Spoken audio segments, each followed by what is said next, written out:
Assalamualaikum warahmatullahi wabarakatuh. Selamat sore Bu Tiar, selamat sore teman-teman. Perkenalkan, nama saya Karunia Afriliani. Saya dari kelas 82.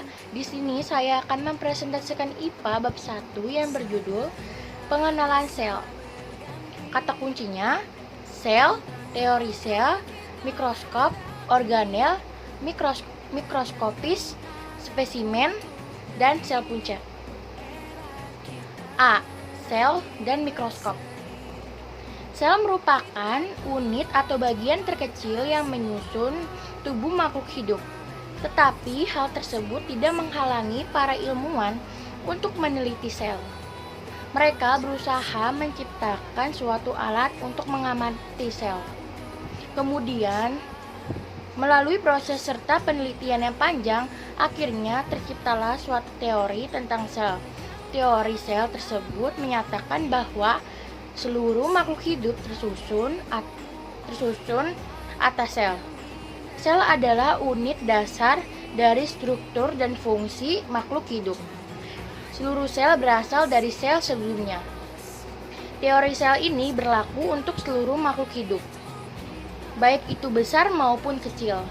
Dari teori tersebut mendorong para ilmuwan untuk mempelajari tentang makhluk hidup serta ciri-cirinya. 2. Penemuan mikroskop. Para ilmuwan yang meneliti tentang sel membutuhkan suatu alat untuk meneliti bagian-bagian sel. Tanpa alat tersebut, teori tentang sel tidak akan tercipta. Dan tentu saja penelitian tentang tubuh makhluk hidup tidak akan dapat dilakukan. Mikroskop yang diciptakan oleh seorang ilmuwan asal Inggris bernama Robert Hooke pada tahun 1663, tepatnya pada tahun 1674. Seorang ilmuwan asal Belanda bernama Antonie van Leeuwenhoek juga menciptakan mikroskop. Seperti ini contoh pada gambarnya.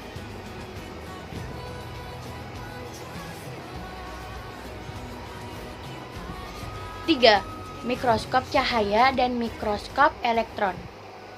Beberapa mikroskop menggunakan cahaya yang merambat melalui lensa untuk menghasilkan suatu bayangan yang diperbesar. Mikroskop tersebut dinamakan mikroskop cahaya. Mikroskop cahaya dibagi menjadi dua jenis, yaitu mikroskop monokuler dan mikroskop binokuler. Perbedaan dari kedua mikroskop tersebut terletak pada bagian atas dari mikroskop yang disebut dengan lensa okuler. Jumlah lensa okuler pada mikroskop monokuler hanya satu, sementara mikroskop binokuler memiliki dua lensa. Oleh sebab itu, mikroskop elektron biasanya digunakan di laboratorium medis dan farmasi atau tempat-tempat yang membutuhkan riset lebih dalam. Dua karakteristik yang harus dimiliki oleh suatu mikroskop, baik itu mikroskop cahaya maupun elektron, adalah perbesaran dan resolusi gambar. Seperti ini contoh gambarnya.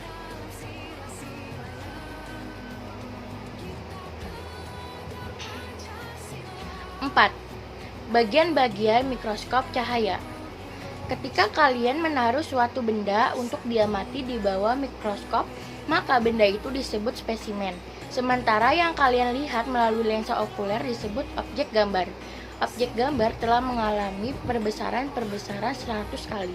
Berarti ukuran asli dari benda tersebut telah diperbesar sebanyak 100 kali.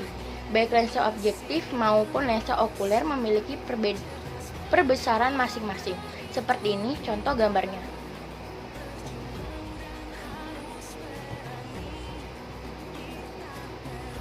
B. Sel hewan dan tumbuhan. 1. Struktur sel. Kita akan mendapati bagian-bagian dari sel. Bagian-bagian dari sel itu kita sebut organel. Tiap organel memiliki fungsinya masing-masing. Jika kita bandingkan dengan tubuh kita, maka organel layaknya organ pada tubuh manusia yang tiap bagiannya memiliki ciri khas masing-masing, tapi merupakan satu kesatuan. Secara umum, struktur sel terdiri dari 3 bagian besar, yaitu inti sel, sitoplasma, dan dan membran sel. Seperti ini contoh gambarnya.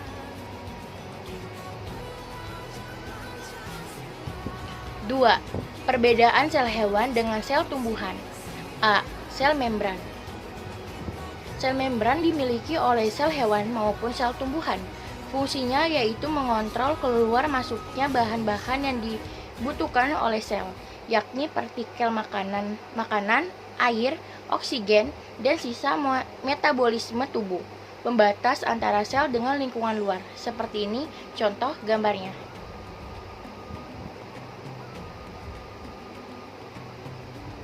B. Dinding sel. Dinding sel adalah bagian terluar dari sel tumbuhan yang berfungsi melindungi sel tumbuhan. Dinding sel hanya dimiliki oleh tumbuhan dan beberapa organisme bersel satu. Dinding sel ini bersifat kaku sehingga membuat tumbuhan tidak bisa bergerak bebas seperti hewan. C. Nukleus. Dialah inti sel atau bisa disebut nukleus. Nukleus terdapat pada sel tumbuhan maupun pada sel hewan dan berfungsi untuk mengatur seluruh aktivitas sel. D. Mitokondria. Mitokondria yang terdapat dalam sel hewan dan tumbuhan adalah bagian dari sel yang memproduksi energi tersebut melalui proses respirasi sel. E. Vakuola. Sel menyimpan air, makanan, dan sisa-sisa hasil metabolisme di dalam vakuola.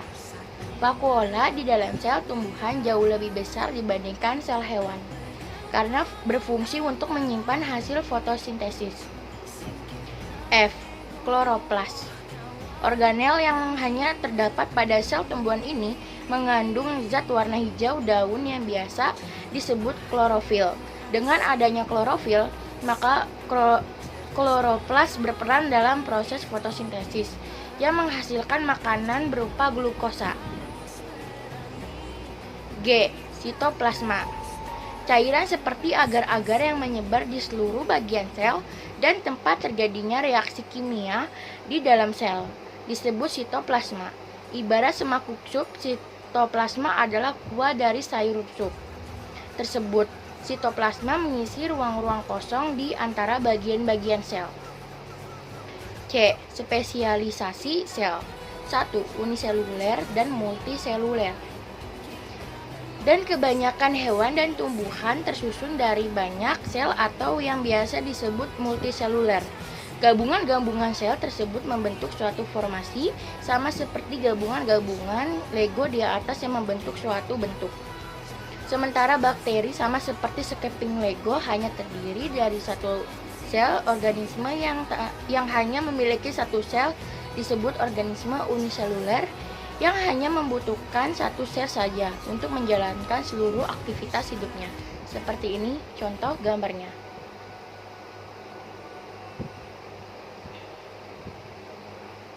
A. Uniseluler.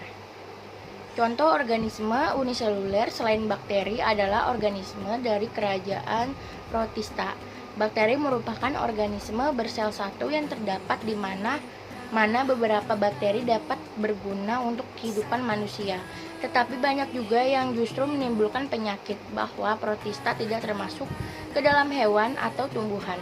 Ia memiliki kerajaan tersendiri. Meskipun banyak dari anggota Protista yang dapat menyebabkan penyakit, contohnya prozoa, tetapi sebagian besar Protista cukup banyak berperan penting dalam proses rantai makanan. Seperti ini contoh gambarnya.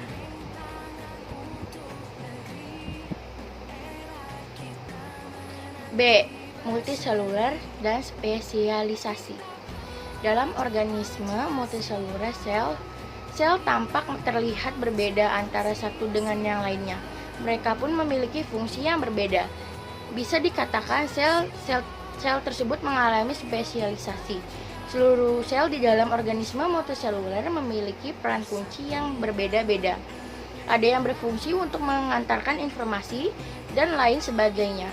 Sel-sel di dalam organisme multiseluler bekerja sama walau memiliki peran yang berbeda-beda. Karena memiliki peran yang berbeda-beda, struktur luar bahkan dalam sel tersebut pun mengalami penyesuaian. 2. Spesialisasi pada sel tumbuhan. A. Sel akar rambut. Proses fotosintesis membutuhkan air yang didapat dari akar tanaman. Spesialisasi sel akar rambut pada tumbuhan memudahkannya untuk meningkatkan penyerapan air karena area permukaan akar membesar. Seperti ini contoh gambarnya.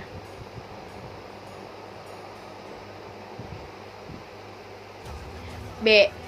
Stomata. Stomata berfungsi untuk mengambil gas karbon dioksida dan melepaskan oksigen. Sel panjang yang berada di sekitar stomata berfungsi untuk membuka dan menutup stomata sehingga mengurangi banyaknya air keluar melalui si stomata. Seperti ini contoh gambarnya.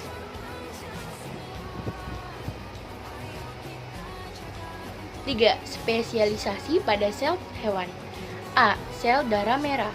Sel darah merah dewasa berbentuk pipi dikarenakan mereka menghilangkan nukleus untuk menjalankan fungsinya dalam mengikat oksigen. Seperti ini contoh gambarnya.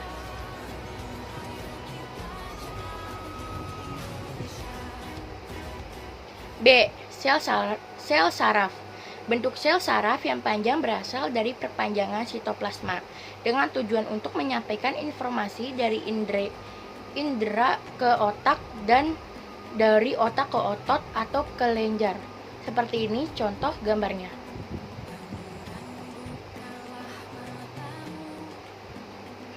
C. Sel otot. Sel otot memiliki banyak nukleus dan mitokondria untuk menunjang fungsinya. Sebagai alat gerak, jumlah nukleus dan mitokondria yang banyak ini memudahkan sel otot untuk memproduksi energi yang dibuat hewan dan manusia dalam melakukan berbagai aktivitas. Seperti ini contoh gambarnya.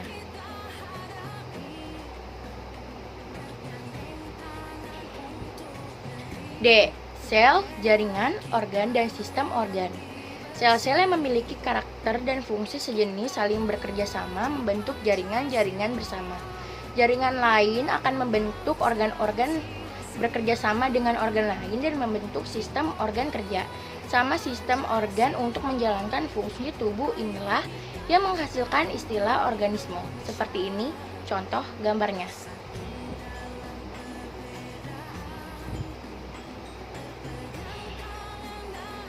D. Sel, jaringan, organ, dan sistem organ. Contoh-contoh sistem organ dan di dalam tubuh manusia. Sistem pencernaan yang memproses makanan yang kita makan sehingga menghasilkan energi untuk tubuh terdiri dari mulut, kerongkongan, lambung, usus halus, usus besar, rektum, dan anus. Sistem peredaran darah yang berfungsi untuk mengalirkan darah ke seluruh bagian tubuh terdiri dari jantung, pembuluh darah, dan sel darah. Sistem pernafasan berfungsi untuk mengalirkan oksigen dan membuang karbon dioksida melalui peredaran darah terdiri dari hidung, tenggorokan, paru-paru, dan diafragma. Sistem gerak selain berfungsi untuk menggerakkan tubuh juga berfungsi untuk melindungi organ-organ penting dalam tubuh terdiri dari otot dan tulang. Sistem ekskresi yang berfungsi untuk membuang sisa-sisa metabolisme tubuh bisa berupa keringat ataupun urier, terdiri dari ginjal, paru-paru, hati, dan kulit. Sekian presentasi dari saya. Mohon maaf bila ada kata salah. Buat Bu Tia, terima kasih telah mengajarkan saya untuk mengerti materi-materi yang ada di bab 1. Sekian dari saya. Wassalamualaikum warahmatullahi wabarakatuh.